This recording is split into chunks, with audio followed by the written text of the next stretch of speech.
আরিয়ানা নেই বলে এবার আমাদের জীবনে কিন্তু ঈদের শপিংও নেই। একটা কন্যা সন্তান একটা ঘরের রহমত। দেখা যায় রমজান মাসের 10 রমজান গেলেই দেখা যায় ইফতারের পরপরই আমরা বের হয়ে যাই। মেয়ের এটা কিনতে হয়, ওইটা কিনতে হয়, সাথে মেয়ের দেখা দেখি আমারও কেনা লাগে। কিন্তু এবার মেয়ে নাই, শপিংয়ের কোনো তোড়জোড় নাই। মনটা ভীষণ খারাপ লাগছিল। হঠাৎ করে বের হয়ে চলে আসলাম আড়ংয়ে। এই যে আনাবিয়া আর আলিশবার জন্য সুন্দর এই ড্রেসটা নিয়ে নিলাম। এটা হচ্ছে আইমানের পছন্দে। এরপরে আরিয়ানা আর নিয়নকে ফোন দিলাম, ওদের ক্লাস ছিল, ওরা ভার্সিটিতে ছিল। ভার্সিটি থেকে এসে ওরা আমাদের সাথে জয়েন হয়েছে। এখন আমরা ইফতার করার জন্য পিৎজা হাটে চলে এসেছি। পুরা রমজান মাসে আরিয়ানা কিন্তু আমার কাছে আসতে পারেনি, কারণ ওর ক্লাস ছিল, আবার নতুন বিজনেস শুরু করেছে। সব কিছু মিলিয়ে ঝিলিয়ে আমিও এরকমভাবে জোর করিনি, ও আসতে পারেনি। তো ভাবলাম আজকে যেহেতু উত্তরায় চলেই এসেছি, মনটা ছুটে গিয়েছিল একদম, কখন আসব, কখন মেয়ের সাথে দেখা করব। তো এই তো আমরা একসাথে এখন ইফতার করছি। পিৎজা হাটে ওরা আনলিমিটেড পিৎজা খাচ্ছে, 1000 টাকায় আনলিমিটেড পিৎজা। ওরা সবাই কিন্তু এই অফারটাই নিয়েছিল, আমি আবার এটা নিইনি।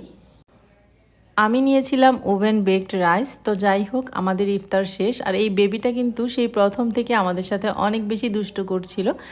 আমি ভেবেছিলাম অন্য কোথাও ইফতার করব, তো দেখলাম যে আইমান চাচ্ছে আনলিমিটেড পিৎজাটা খেতে, 1000 টাকায় আনলিমিটেড পিৎজা।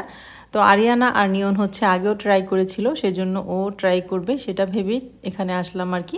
এরপরে চলে এসেছি রাজলক্ষ্মীতে, আলিবাবায় শ্যামাই, বাঘরখানি, তারপর টুকটাক যা লাগে এখান থেকে নেওয়া হয় ঈদের জন্য। নিয়ে আমরা বাসায় চলে এসেছি। আরিয়ানা আর নিয়ন ওদের বাসায় চলে গিয়েছে।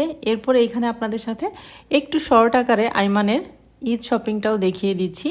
আমি একদম খুবই টায়ার্ড ছিলাম, শুয়েছিলাম। তো আইমান বলল যে মা, আমার ঈদ শপিংটা সবাইকে দেখিয়ে দাও। এখানে আইমানের এই সাদা পাঞ্জাবিটা আরিয়ানার শ্বশুরবাড়ি থেকে আমার বেআইন দিয়েছে, একটা আমার আব্বার, একটা ওর বাবার। আর এদিকে ব্লু কালারের পাঞ্জাবিটাও আরিয়ানা দিয়েছে, একটা হচ্ছে আইমান অনলাইনে কিনেছে। কিছু শপিং আইমান অনলাইনেই করে ফেলেছিল। ওর বাবার যেহেতু পা ভেঙে গিয়েছে, আমরা তো একদম ঘরবন্দি, বেরই হতে পারছিলাম না। আজকে আমরা উত্তরায় গিয়েছিলাম সিএনজিতে করে। তো ওর বাবা কোথাও নিয়েও যেতে পারছিল না আমাদেরকে, এজন্য বললাম যে যা যা কেনার, এই জুতাটাও অনলাইনে কিনে ফেলেছে। আর একরকম কিন্তু আমার বিজনেসটা প্রায় বন্ধই আছে, আমি নতুন কোনো প্রোডাক্টও আনতে পারিনি। আইমানের ঈদ শপিং কেমন লেগেছে অবশ্যই কিন্তু সবাই কমেন্ট করে জানাতে ভুলবেন না। ছোট্ট এই ভিডিওটি ভালো লাগলে লাইক, কমেন্ট, শেয়ার এবং সাবস্ক্রাইব করে আমার চ্যানেলটির পাশেই থাকবেন। আজকের মতো বিদায়, আল্লাহ হাফেজ।